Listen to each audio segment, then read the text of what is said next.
ఈరోజు మీ ముందు ఒక మినీ వ్లాగ్‌తో ఇంకా పిల్లలకి మార్నింగ్ ఎంప్టీ స్టమక్‌లో జీలకర్ర నీళ్ళు ఇద్దామని ఇచ్చాను. ఇంకా నేను మా వారు ఇంకా తమలపాకు నీళ్ళు ఉడకబెట్టుకొని దాంతో పాటు కొద్దిగా లెమన్ ఇంకొచ్చేసి హనీ యాడ్ చేసుకొని అలా నేను మా ఆయన తీసుకున్నామనమాట. ఇంకా బ్రేక్‌ఫాస్ట్‌కేమో ఫ్రూట్స్ ఇంకా డ్రై ఫ్రూట్స్ అది తీసుకున్నాం. ఫ్రూట్స్ కంటే పియర్, పొమోగ్రానేట్, పపాయ ఇంకా డ్రై ఫ్రూట్స్‌కొచ్చేసి డేట్స్ ఇంకా పంకిన్ సీడ్స్ అలా తీసుకున్నాం. ఇంకా ఆఫ్టర్‌నూన్ లంచ్‌కొచ్చేసి కోకోనట్ మిల్క్ యాడ్ చేసి వెజ్ పులావ్ ఇంకా బాస్మతి రైస్‌తోనే చేశాననమాట.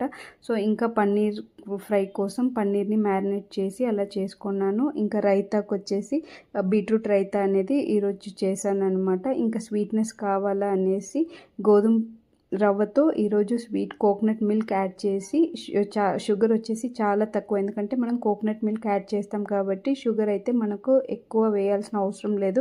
దాంతోపాటు కొన్ని నట్స్ వేసుకొని అలా మేము ఈరోజు లంచ్ అయితే తిన్నాము. సో